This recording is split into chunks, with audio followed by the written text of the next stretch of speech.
It's your main man, Mike, baconegandcheese.com, and I'd like to welcome you to another Corner Convo. I am never, ever alone, even when I'm drinking by myself. But I got a lovely group of people here with me, and I want to start with the newest person on the scene. She is a first timer! Yeah! Okay, and my first timer, she goes by the name of Wendy, and next to Wendy we have the one and only G-Spots. All day, every day. Can you find it? Okay, next to the G-Spot is Shamari. Oh my God, Shamari. To my right, we have the lovely Evelyn. Next to Evelyn there's BK Diva. Diva's gotta have a life too. Oh, Diva's gotta have a life too. Next to BK Diva there is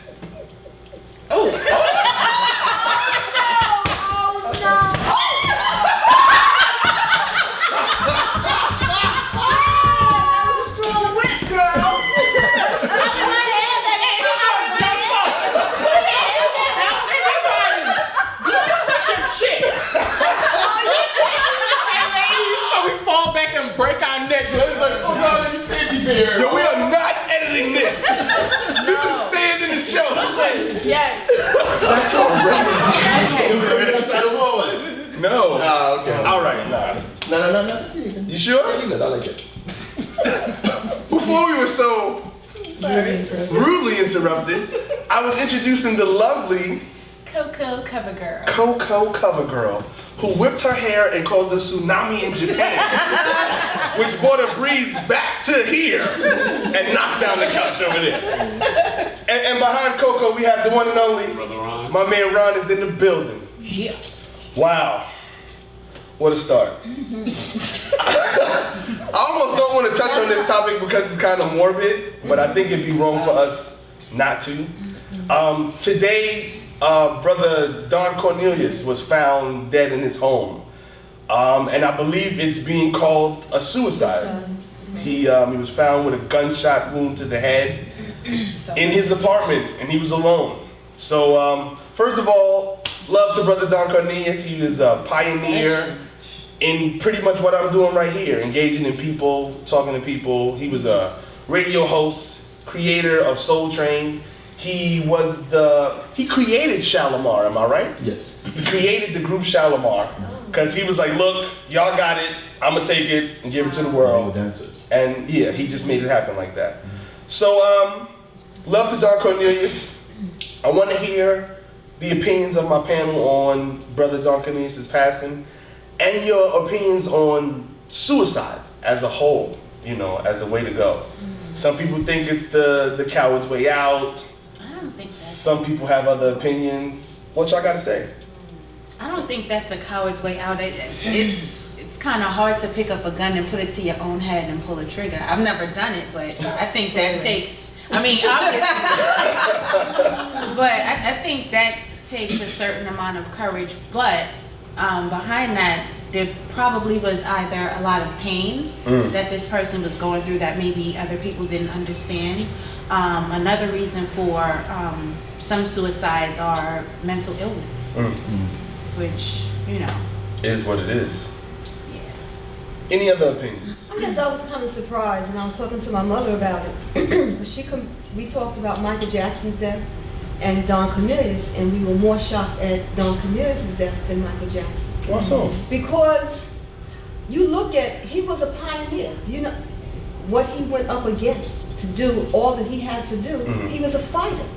You understand? So for people who think it's a coward's way out, you know, you might think for a fighter to go out like that, for an icon to go out like that, it's more shocking.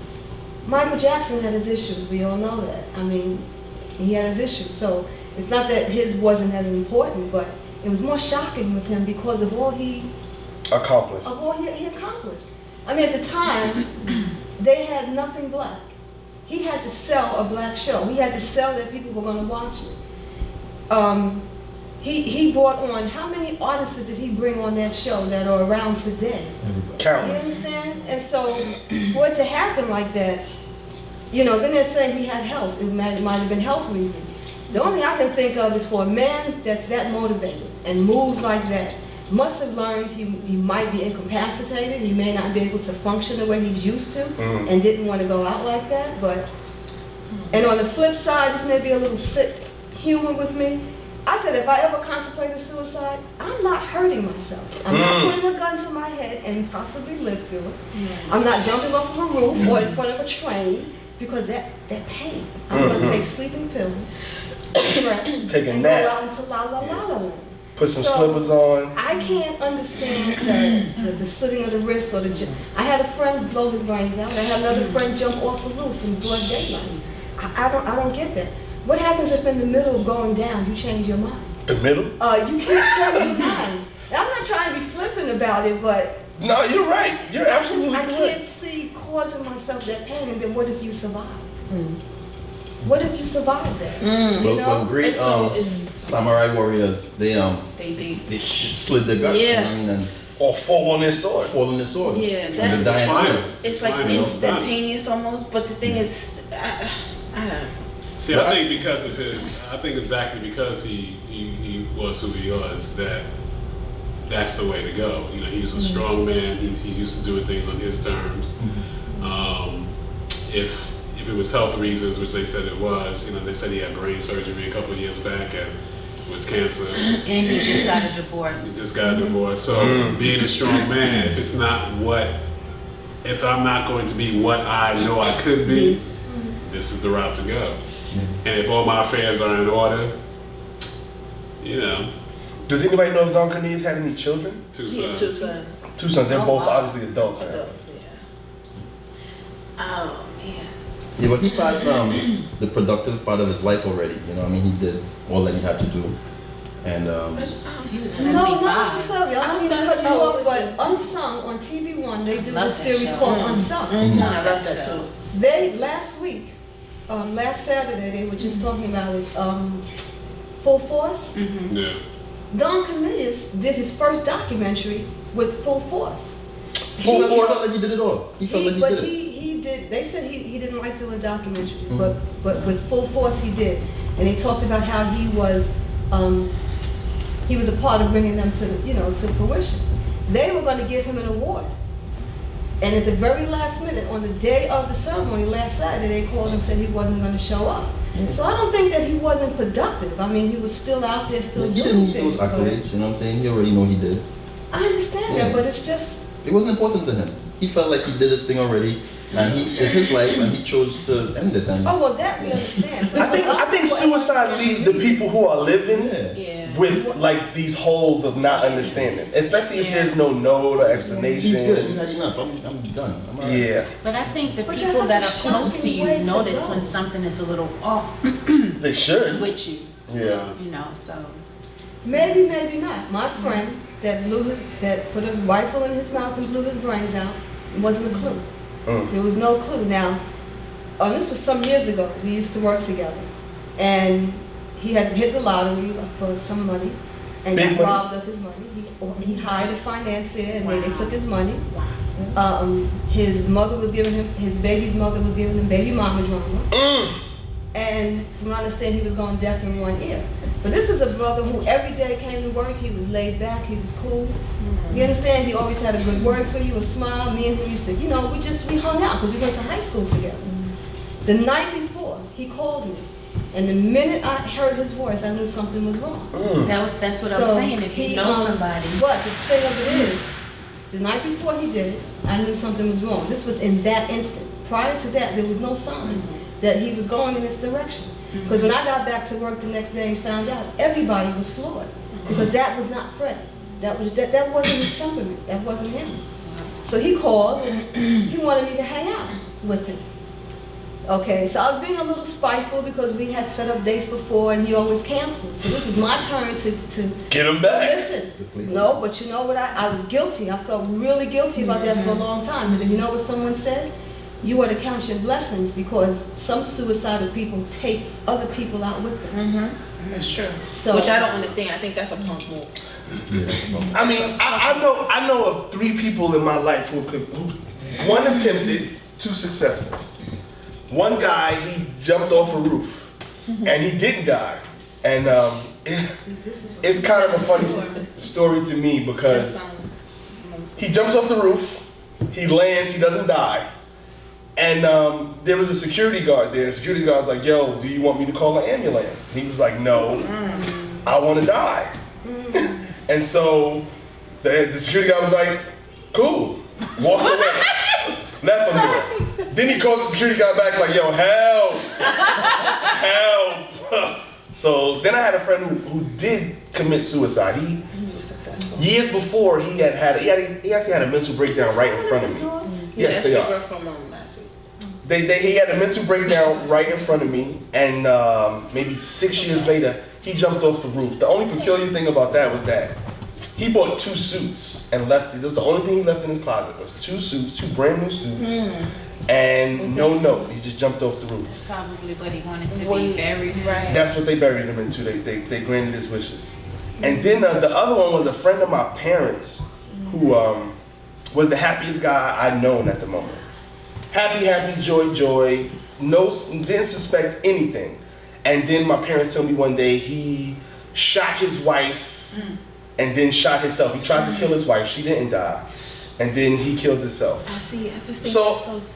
Like, along those lines, I have no understanding of suicide and why. I just don't get Why it. people do it in the first place? Yeah. I don't either. I get it's control, but then you lose it. Like, when you're dead, where's the control? But let's say, People for just don't example, want to. if you go into a hospice, you know, you got terminal I was cancer. thinking of that. And you know, a lot of people tell the doctor or tell the nurse to, you know, to pull the plug or whatever. That's basically the same thing. Wait a minute. Hold on. You know. I wonder if it is because if it's an order to do not resuscitate, then that's just I'm already dead. Don't try to make me live. Right. I already died.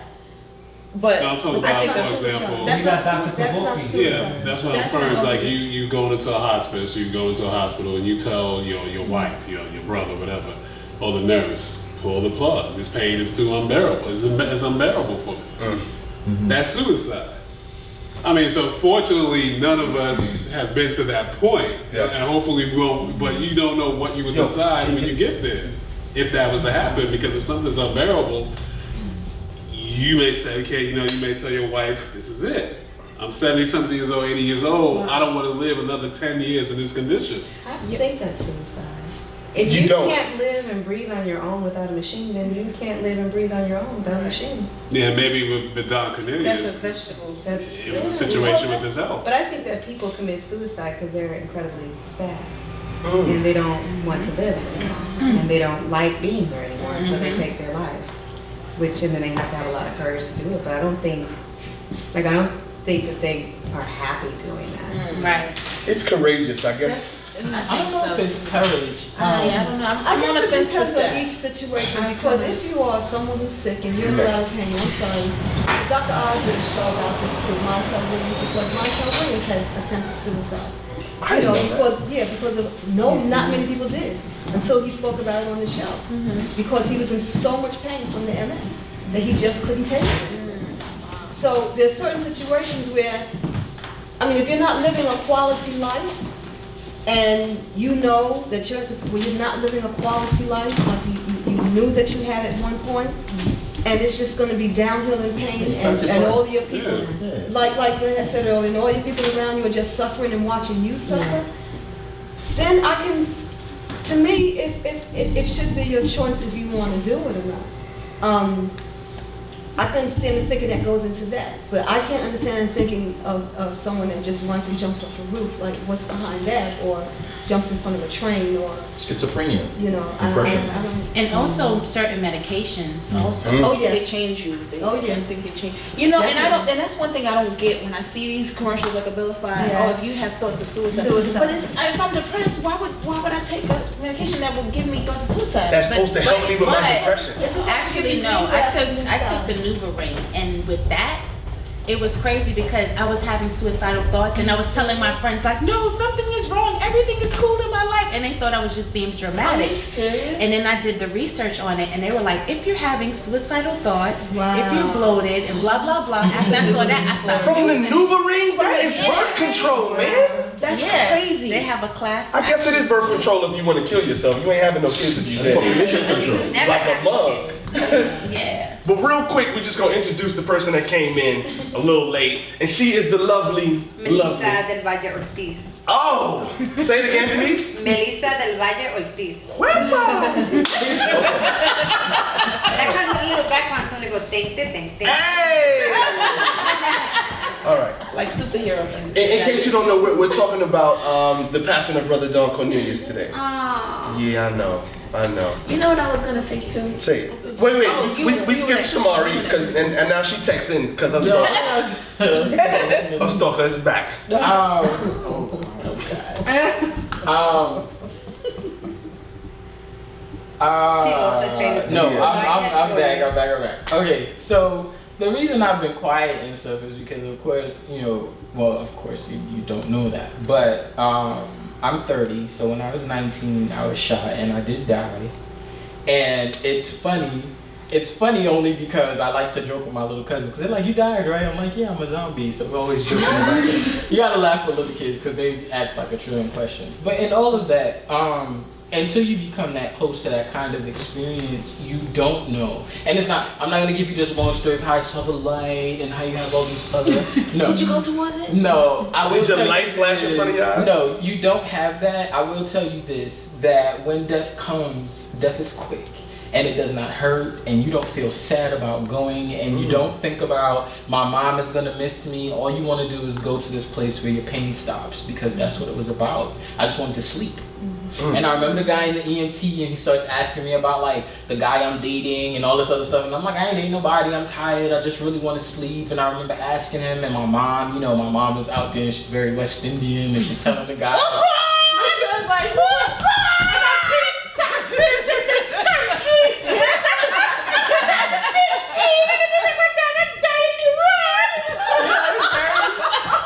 It's very dramatic. It couldn't be any other way. Like if I was gonna die, it had to be comical because it's me. You know? Right.